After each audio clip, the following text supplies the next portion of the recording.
Welcome. In this video, we'll guide you through the steps to extend the vibration duration for all your WhatsApp chats. This simple adjustment ensures you never miss an important notification. Let's dive right in. First, open the WhatsApp app on your smartphone. Once the app is launched, look at the top right corner of the screen and tap on the three dots. This will open a drop-down menu. From this menu, select Settings. This will take you to WhatsApp's settings page, where you can customize various features to suit your preferences. Next, tap on Notifications.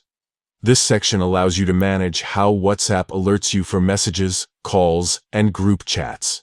Now, scroll down until you see the Messages section.